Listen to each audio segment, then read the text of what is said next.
El mundo se debate entre la esperanza de paz y la desesperanza ante un conflicto armado, el de Ucrania, que parece no tener fin. 1177 días han transcurrido desde ese fatídico 24 de febrero de 2022 en que el presidente ruso Vladimir Putin ordenó que las fuerzas terrestres rusas invadieran Ucrania. Desde entonces hemos sido testigos de un doloroso reguero de muerte y destrucción. En los próximos minutos hablaremos de la guerra entre ambos países, analizaremos el principio de acuerdo alcanzado entre China y Estados Unidos por los aranceles y conversaremos con un buen amigo del Papa León XIV para conocerlo un poquito mejor. Comienza Claves de Actualidad.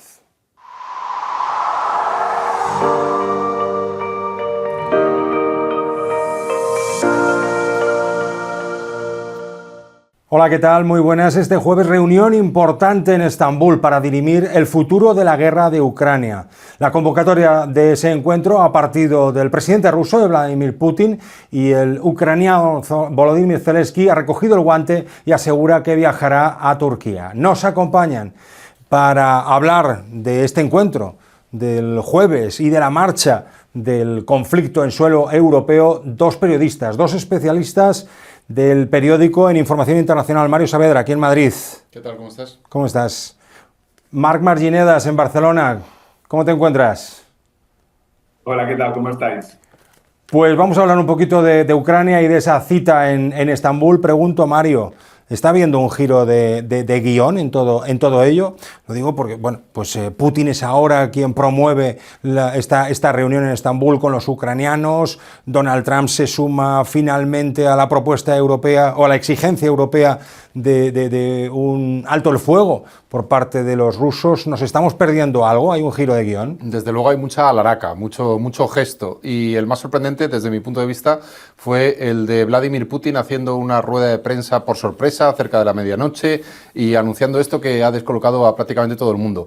Puede ser parte de la escenografía habitual del Kremlin, o puede ser que haya empezado a recibir el mensaje de que Trump se está cansando realmente de él. Es bastante posible.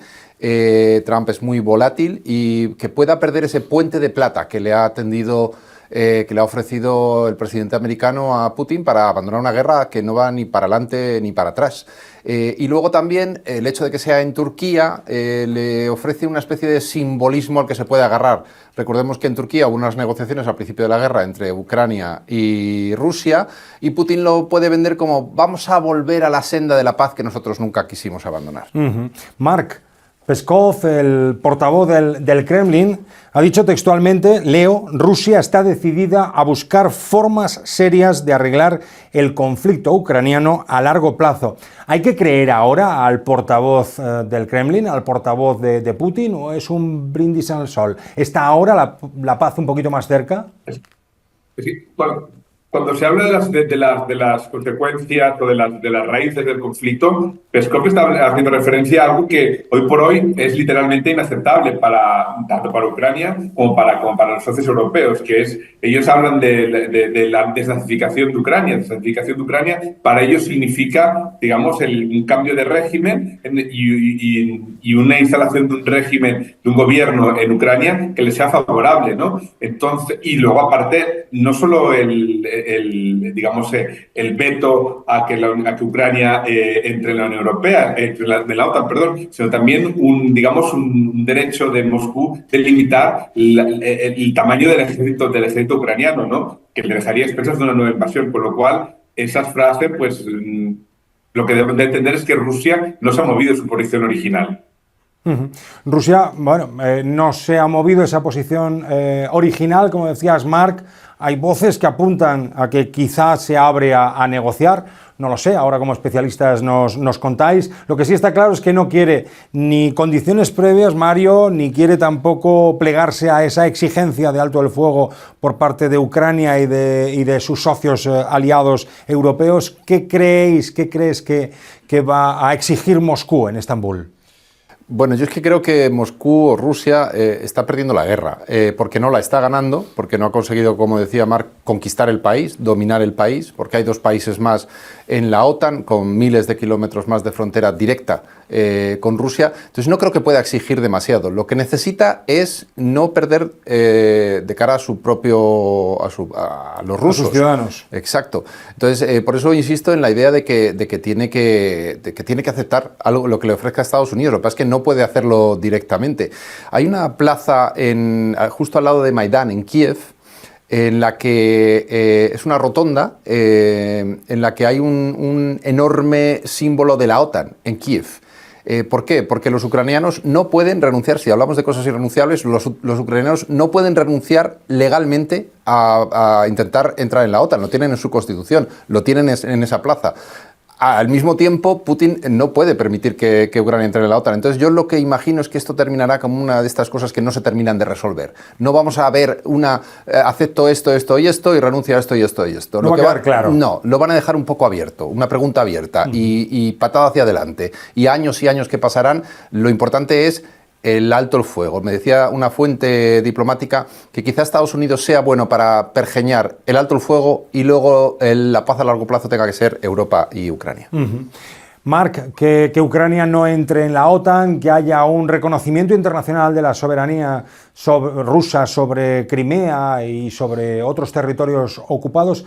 ¿Qué crees tú, Marc, que va a ser irrenunciable en la negociación para Moscú? Yo creo que, bueno, sobre todo Moscú lo que va a intentar es presentar, como dice Mario, una derrota, porque sus objetivos iniciales en la invasión no se han cumplido, que es el sometimiento de Ucrania y el devolver a Ucrania al redil del espacio postsoviético en la forma en que sea, con un gobierno amable. No sé. Entonces, lo que Rusia va a tener que hacer es salvar un poco los muebles, ¿no? Yo creo que va a intentar, evidentemente, por ejemplo, y otra de las cosas que va a intentar, por ejemplo, para reconciliarse con su opinión pública internacional es vender, por ejemplo, un posible levantamiento parcial de las sanciones, ¿no? El hecho de que volvamos a un escenario en el cual Rusia pueda volver a hacer negocios con negocios en Rusia, ¿no? Y eso, digamos que eliminaría mucha presión, por ejemplo, por parte de la clase empresarial rusa hacia Putin, ¿no? Zelensky quiere un cara a cara con Putin allí en Estambul. Putin, de momento, lo evita o parece que pretende evitarlo. Trump a todo esto se ofrece a viajar a Estambul si puede ayudar a avanzar en la paz. Os pregunto a los dos, ¿creéis que mantiene Trump capacidad de influencia sobre la voluntad de Putin o sigue colocando toda su fuerza de presión sobre Ucrania para que acepte la negociación y determinadas condiciones? Yo pienso que la aquiescencia de Estados Unidos para que Ucrania sobreviva es muy importante, sobre todo en el corto plazo, porque la Unión Europea Europa puede sustituir, puede meterse en las botas de Estados Unidos en el largo plazo, pero de momento necesita Ucrania la inteligencia, los satélites, el comando y control de Estados Unidos. Ya sabéis que todo esto se ha ido planificando, cada ataque en una base en Alemania, si no recuerdo mal, entre estadounidenses y ucranianos. Sin eso le va a costar o va a sufrir. No significa que no pueda resistir, pero le va a costar. Entonces, teniendo esa arma en las manos, Trump tiene esencialmente el poder decisorio, desde luego, en el corto plazo. Esa es mi opinión. ¿Y cómo lo ves tú, Marc? ¿Qué capacidad de maniobra, de influencia, de presión tiene Donald Trump sobre el Kremlin?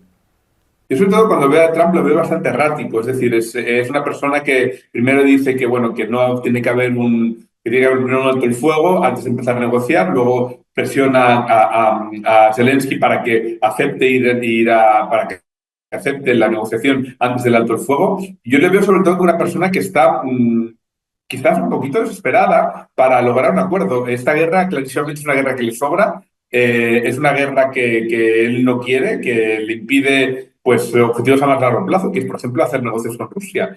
Entonces, es una guerra que no le importa y que hasta cierto punto a él personalmente no le importan los términos en los que acabe, ¿no? Si la nación ucraniana la subsistencia está garantizada a largo plazo, ¿no? Entonces, bueno, ahí, pero sin embargo, Trump también tiene que asumir que si en Europa, como dice Mario, no puede haber un arreglo en Ucrania, y también tiene que hacer frente a su propia opinión pública, que jamás aceptaría que Ucrania, en estos momentos, jamás aceptaría que Ucrania sea abandonada a su suerte. Y a todo esto, por situar a nuestros lectores, Marc, nada de alto el fuego. En Ucrania siguen los combates siendo muy intensos, especialmente en el este y en el sur del país. ¿Cómo evolucionan las cosas en el frente de guerra? Es curioso porque en las líneas de frente para nada se está percibiendo la idea de un alto el fuego inminente, sino más bien todo lo contrario. Lo que se percibe es que Rusia está acumulando efectivos, particularmente en los frentes de Pokrovsk y en la zona y en todo lo que es la provincia de Donetsk. Ellos quieren llegar a la frontera entre la provincia, entre Donetsk y la región vecina, que es Dnipropetrovsk. Entonces, más bien todo lo contrario. O sea, desde luego en el frente de guerra no hay ninguna idea de que una solución diplomática está cerca. O sea, más bien todo lo contrario. Ucrania, desde luego, y además lo han dicho por activa o pasiva, se prepara para una inminente ofensiva en verano, que es un momento propicio para llevar a cabo operaciones militares. Es justo esto iba a decir, que lo que telegrafía Ucrania es que las negociaciones de paz quizá después del verano, porque efectivamente el verano es la época más propicia. Hay acción en el frente, aunque no se avanza mucho. Por ejemplo, Rusia ha recuperado Kursk, que es la región que invadió Ucrania para, entre otras cosas, poder negociar, llevar algo a la mesa de negociaciones. Es decir, yo te devuelvo Kursk y tú me devuelves, yo qué sé, Zaporilla. Eso lo ha perdido esencialmente, precisamente cuando Estados Unidos cortó la información de satélites y de inteligencia.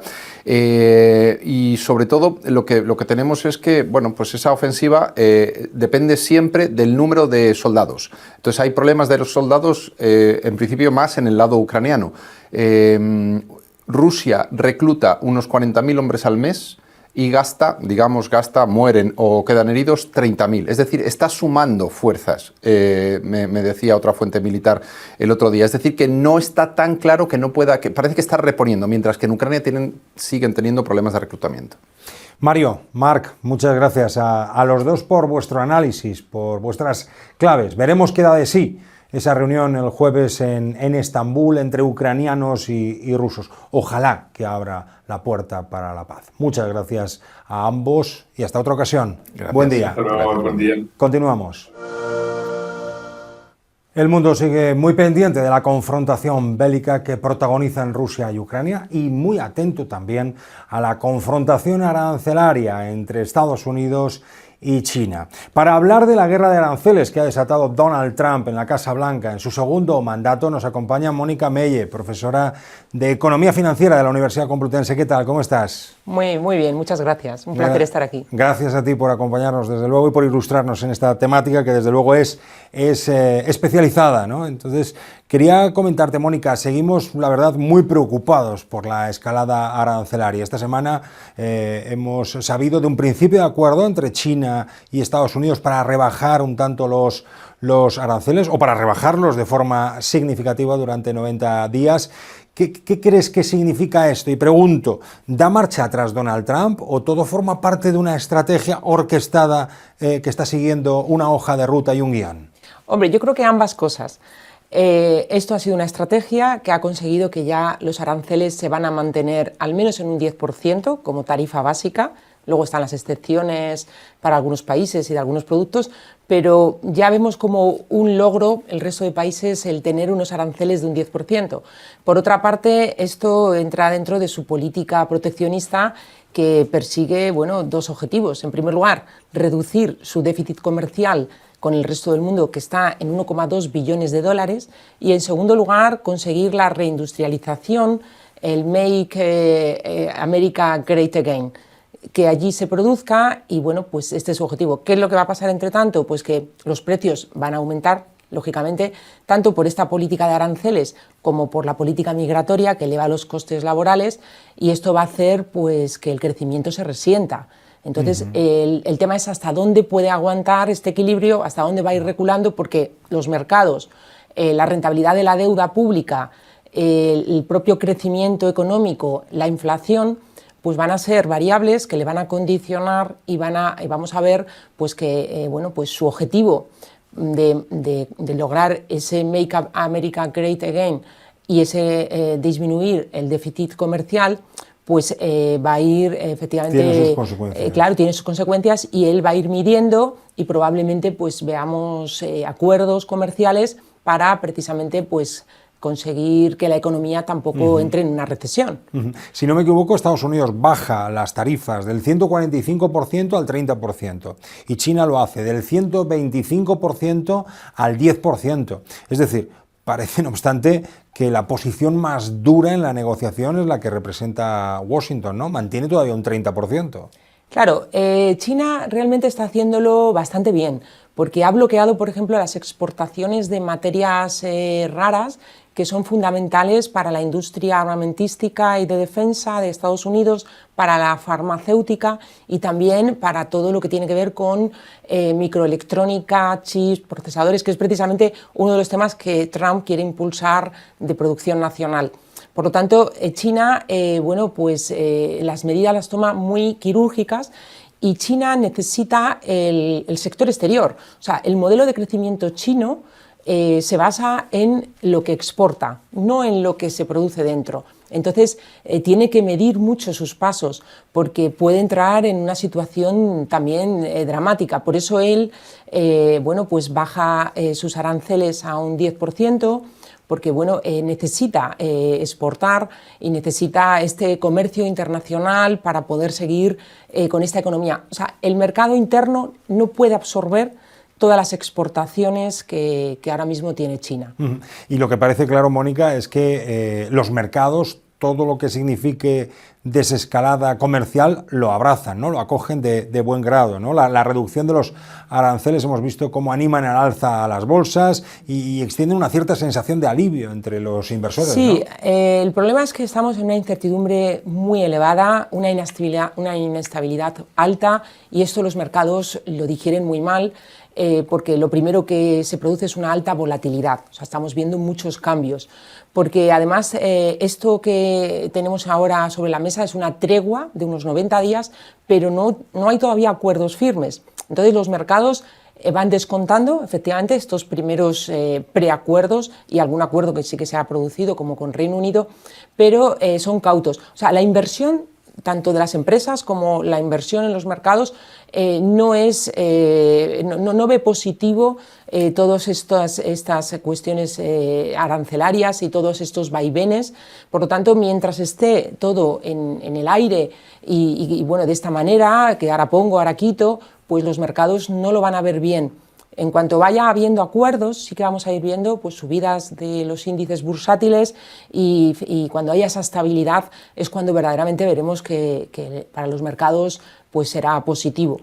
En este poquito tiempo que lleva Donald Trump en su segundo mandato, sí que hemos visto que esta subida de aranceles lo que hace es retraer las exportaciones chinas a Estados Unidos. ¿Crees que esto puede tener un impacto en el crecimiento global? Por supuesto, el Fondo Monetario Internacional ya lo ha previsto y ha bajado las expectativas de crecimiento global, que estaban en un 3,3% para este año y los ha bajado al 2,8%. O sea, ha habido una rebaja, pero además la más perjudicada es Estados Unidos. Estados Unidos baja de una perspectiva de crecimiento de un 2,7 a un 1,8, prácticamente un punto menos de crecimiento. También China, porque depende mucho del sector exterior. Las perspectivas de crecimiento de China para este año han bajado del 4,6% al 4%. Estamos viendo que se sigue creciendo. Lo que hay es menor crecimiento global. Y también la Unión Europea sufre porque pasa pues, de un 1% de crecimiento a un 0,8%. Todas las economías en un mundo global, en una globalización que llevamos ya décadas, en la que las ventajas del comercio internacional pues, se han puesto en marcha y cada país se ha especializado en lo que mejor sabe hacer, pues hacen que todas las economías con esta deriva proteccionista y espiral arancelaria se vean perjudicadas. No es bueno para ninguna economía al final. No solo China, también el Reino Unido ha alcanzado este mismo mes un acuerdo con Estados Unidos para mitigar un poquito la escalada arancelaria que vivimos semanas atrás, especialmente en sectores como el del acero, también el del automóvil. Pregunto, ¿va tarde la Unión Europea? Sí, Reino Unido tiene un socio preferente de Estados Unidos histórico. Y de hecho los dos mutuamente se benefician del acuerdo porque es verdad que la balanza comercial es de superávit para Reino Unido de unos 71.000 millones de libras, pero las exportaciones tanto de Estados Unidos a Reino Unido como importaciones, o sea, el comercio entre ambos es muy elevado y por lo tanto, bueno, pues han llegado a este entendimiento y sí, la Unión Europea va un poco tarde, porque además la Unión Europea va a sufrir bastante en su conjunto. Estados Unidos es el primer país donde se exporta la Unión Europea. De hecho, exportamos un 20,6% de todas nuestras exportaciones fuera de la Unión Europea, en el conjunto de la Unión Europea. Es el primer destino. Después el segundo destino es Reino Unido y el tercer destino es China, pero Estados Unidos es un destino muy importante. Países como Alemania, Francia, Italia, realmente sus economías van a verse muy dañadas si esto pues sigue adelante. Por lo tanto, la Unión Europea sí va un poco tarde porque es muy perjudicada y bueno, yo creo que está intentando ver de qué manera bueno, pues este diálogo se puede llegar a acuerdos y sobre todo pues hacer, si tiene que poner contraaranceles en productos y en bienes muy, que no sean pues que no nos dañen mucho, porque verdaderamente la economía de la zona euro puede verse bastante perjudicada. Y esos contraaranceles, los que mencionas, en todo caso, de forma muy proporcional, ¿no? No sé si coincide, pero da mucho la sensación de que Bruselas y Washington están inmersos en una tregua temporal, ¿no? Y que la Unión Europea está buscando por todos los medios apurar todas las vías de negociación porque la guerra arancelaria no le conviene un ápice. Claro, es que el mercado interior europeo pues no se ha desarrollado. Realmente necesitamos, como nos ha dicho los informes de Letta y de Draghi, inversión que se quede en la Unión Europea. Nosotros estamos exportando ahorro de la Unión Europea cada año. 600.000 millones de euros se van precisamente a Estados Unidos. Entonces, nosotros tenemos un mercado interior que hay que desarrollar y nos autoimponemos muchas trabas, muchas regulaciones, muchas imposiciones al final y aranceles, definitivamente, que están perjudicando ese desarrollo y dependemos mucho del sector exterior. La Unión Europea depende mucho del sector exterior. Es verdad que España menos de Estados Unidos, pero claro, de forma indirecta también, porque nosotros, por ejemplo, vendemos muchos componentes del automóvil a países como Alemania. Si Alemania deja de exportar sus coches, vamos a ver que nuestra industria nos va a perjudicar. Por lo tanto, la Unión Europea es muy dependiente del sector exterior, no ha desarrollado este mercado único, es el momento de desarrollarlo. Por ese motivo también España ha mantenido estas ayudas pues a los sectores afectados de 14.000 millones porque bueno, tenemos que ayudar a que busquen otros mercados. O sea, yo pienso que la forma es primero desarrollar el mercado interior y buscar mercados alternativos fuera de Estados Unidos, como pueda ser Mercosur o como pueda ser la India, y en eso pues claro, necesitan nuestras empresas también un apoyo. Mónica, muchas gracias por tu análisis y por ayudarnos a comprender, a entender mejor esta guerra arancelaria que ha desatado Donald Trump y que nos tiene un poco en vilo a todos, pendientes de las informaciones. Muchas gracias y ha sido un placer. Gracias a ti. Hasta otra. Hasta otra. Que pases buen día. Buen día. Continuamos.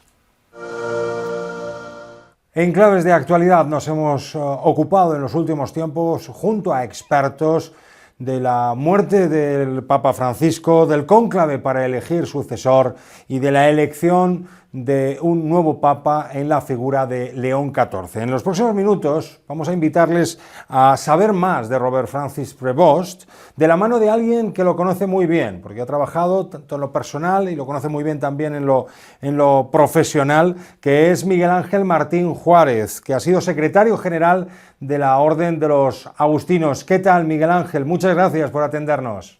Nada, encantado.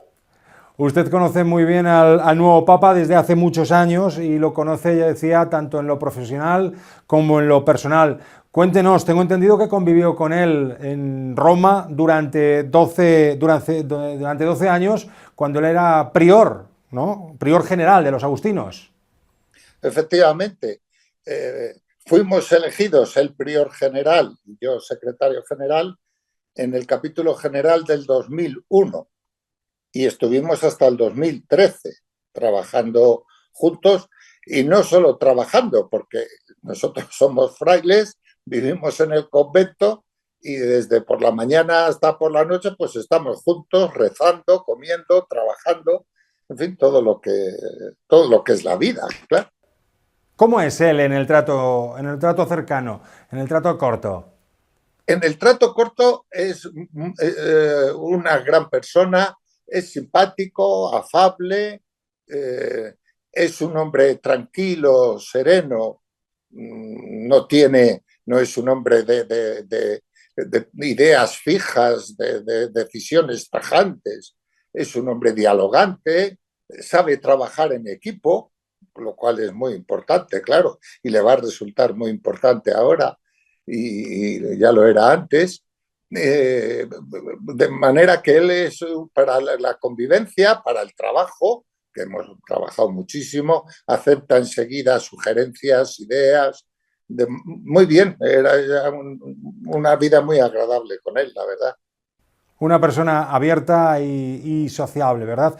Como Sí, amigo sí. suyo, Miguel Ángel, ¿cómo vivió usted ese momento en el que se supo, en el que trascendió que Robert Prevost era elegido papa? Me imagino que con mucha emoción, ¿no? Claro, porque aquí en el convento donde estoy yo, pues estábamos, en cuanto se dijo fumata bianca, fuimos todos a la televisión y allí lo oímos. En cuanto dijo, el cardenal dijo Robertus, digo, es él, es él, es él. Y bueno, pues ahí empezamos todos, una emoción inmensa, una alegría inmensa. Ya ni siquiera nos enteramos de cuál nombre había elegido del barullo que había allí. Lo oímos después. Nada, Fue una día fiesta, ¿no? tremendo. En Villalba, por cierto, ¿no? Porque ustedes Sí, están al en un ladito de convento de Villalba, Madrid. Villalba, Madrid, sí, sí. Usted lo vivió con mucha emoción, pero él también lo vivió con mucha emoción porque lo pudimos ver todos desde ese célebre balcón, le vimos emocionado, le vimos contener unas lágrimas que en algunos momentos se le Sí. escapaban y que de alguna manera nos dio a todos por pensar que lógicamente es alguien muy sensible y también muy humano, ¿no? Él estaba tenso.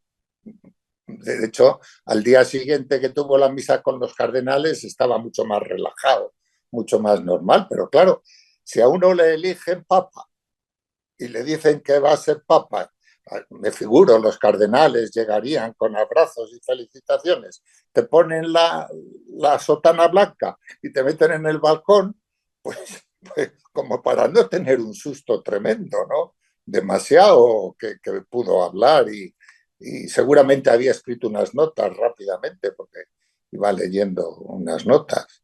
Sí, sí, claro, es una realidad completamente humana. Ujú.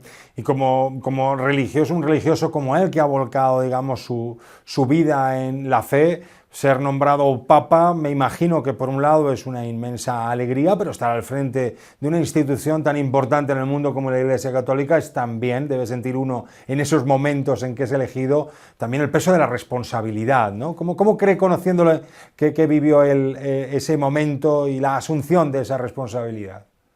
Una tremenda responsabilidad, desde luego.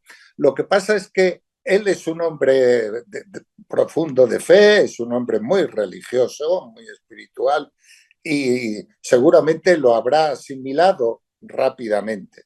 Lo ha asimilado rápidamente porque, como digo, al día siguiente estaba ya mucho más tranquilo, mucho más relajado. Eso naturalmente ayuda, lo cual no quita para que estés preocupado por la responsabilidad tremenda que te ha venido encima, ¿no? Pero en las cosas que ha estado haciendo estos días, hoy ha tenido diversas audiencias, se le ve muy tranquilo, se le ve un poco como es él, siempre con esa sonrisa, que tiene una sonrisa muy afable, muy buena, muy agradable, y él es así como es él, con esa sonrisa refleja perfectamente lo que es, tranquilo, sereno, bien. Muy Afable y bien. se le ve con aplomo, con mucho aplomo, ¿no? Ah, no, cuando hay Supongo que que usted... tomar una decisión, la toma. Sí, Eso ¿verdad? también es verdad. Ajá. Eso también es verdad. Sí, sí, no, y diciendo las cosas, claro, me figuro que las pensará mucho, porque lo que diga el Papa luego va a tener unas consecuencias tremendas. Eso ya Una se sabe. gran trascendencia. Sí, supongo que usted habrá tenido oportunidad ya de, no ya solamente de felicitarle, sino de trasladarle sus mejores deseos. No sé si, y si se puede contar, si ha tenido algún contacto con Robert Prevost Sí, antes o después del cónclave, y si se puede saber en qué términos. antes del cónclave, eran 2 días antes del cónclave, pues nada, hablando un poco rápidamente de lo que, de que vais a entrar en el cónclave, cuánto dura, tal y cual. Y me dice, no, tenemos que terminar porque para el sábado tengo que llamarte, porque el sábado era mi cumpleaños. Y digo, bueno, sí, pero a ver cómo terminas, porque tú puedes terminar de papa o de cardenal, según están diciendo, ¿no? Porque entonces se decía ya en la lista de los papables. Y él, claro, pues en cuanto a yo eso, pues es un poco como diciendo, ay, madre mía, dice, bueno, yo estoy en manos de Dios, lo que Dios quiera, pero el susto lo tenía encima, naturalmente. Y luego el viernes por la mañana yo le mandé un WhatsApp diciéndole, no sé si lo vas a recibir porque no sé si el Papa tiene móvil, motivos de seguridad y cosas de esas. Digo, pero de todas maneras, no hace falta que me contestes, que tendrás mucho lío por ahí, pero en fin, qué emoción, qué alegría, tal y cual, pues es decir esas cosas. Y Y a los 10 tanto, minutos me estaba respondiendo, y tanto, ¿no? Yo creo pues que diciendo lo acordarse de un mismo y amigo en las inmediaciones de un cónclave, de una cita, de una cumbre tan importante, sí, sí, ya demuestra en él una amabilidad, una empatía y el sí, ser sí, sí, un amigo de sus es así, amigos. es así, efectivamente. Bueno, yo personalmente creo, si me lo permite, que el hecho de que usted esté hoy hablando conmigo y hablando con los medios de comunicación con absoluta transparencia respecto de estas conversaciones y que él en ningún momento haya hecho el más mínimo intento por silenciar a sus amigos, ya habla mucho y habla muy bien de él. Por transparencia, por comunicación, por comprender las claves en las que se desenvuelve el mundo de hoy, ¿no? Claro, es que para nosotros es una cosa absolutamente natural, ¿no? No, Un a mí amigo. me parece algo, son cosas naturales. Y él es así también, natural, expresivo. Eso no.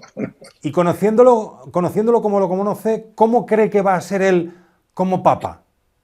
No, eso ya es más difícil. Es más complicado, es más complicado. Eso ya es más complicado. Hombre, cada uno tenemos nuestra historia. Y eso, en él, yo creo que, si no recuerdo mal, es el primer papa de la historia que ha sido misionero. Él nada más terminar los estudios se fue a Perú y estuvo allí 15 años o casi 15 años. Ya sabemos todos cómo son la realidad en América Latina y en muchos lugares, ¿no? Y él estuvo allí a pie de obra trabajando, claro, cuando tenía 20 y tantos años, ¿no? Pero eso le marca a uno, porque es el primer destino que has tenido y luego trabajar allí. De manera que eso va a influir mucho, claro. Y es un hombre Influye mucho además, también en su modo de pensar, en su modo de ver las cosas. Y luego es muy curioso que siendo misionero, que no era un hombre muy conocido, claro, en 2 años volvió a los Estados Unidos para ser provincial y 2 años más y fue general. Todo muy rápido, ¿no? Y después de general obispo, el Papa le llamó a Roma, le hizo cardenal y en año y medio, 2 años, Papa. Es toda una carrera muy meteórica, rápida. Sí, sí, meteórica, ¿no? verdaderamente. Hablaba de Perú, donde él vivió muchos años, Muchos y la años, verdad es sí. que es un religioso con un perfil y una vocación claramente internacional. Conoce muchísimos países, entabló contacto con muchísimas culturas, con gentes de culturas muy diferentes. ¿En Sí, qué sí. medida cree que Miguel Ángel que esto puede ayudarle en su labor como papa, en un momento además tan convulso en el mundo donde hay guerras que nos duelen a todos en el alma? Sí, claro. Naturalmente esto le va a ayudar. En los años que fue general, pues visitó todos los conventos de la orden, todas las casas de la orden, y nosotros estamos en más de 40 países. Y claro, él cuando iba a un país de estos, no iba a un hotel, iba a vivir al convento con los frailes del lugar y a comer con ellos y a estar con ellos y ver su trabajo. Y por tanto eso, claro, le da una visión de todas las culturas y de todas las realidades pues muy grande. Y luego después, con los cargos que ha tenido ahora en la curia, pues lo mismo, el contacto con todos los obispos, con todo el mundo, es un hombre que tiene una experiencia desde ese punto de vista muy grande, muy grande. Ponía Miguel Ángel en valor ese carácter misionero del nuevo Papa. Su condición como agustino, ¿cómo cree que puede influir en su manera de entender su labor al frente de la Iglesia Católica? ¿Qué sello puede imprimir un agustino en la Santa Sede? San Agustín es un santo que es, por una parte, razón, porque fue un hombre de un gran pensamiento. Él era un gran filósofo, fue un gran teólogo después, de gran razón y al mismo tiempo de gran corazón. Son las dos cosas, son las dos vertientes que tiene San Agustín. Y claro, nosotros desde que entramos en el noviciado en la orden, pues estás leyendo textos de San Agustín y estamos hablando y tenemos cursos, de manera que eso te cala profundamente. Y crea una manera de ser, ¿no? En la que somos pues personas bastante normales o naturales, sencillos, cerca de la gente, cercanos, y yo creo que eso es una cosa que ya se le ve y que seguramente se le va a ver mucho más a lo largo del tiempo.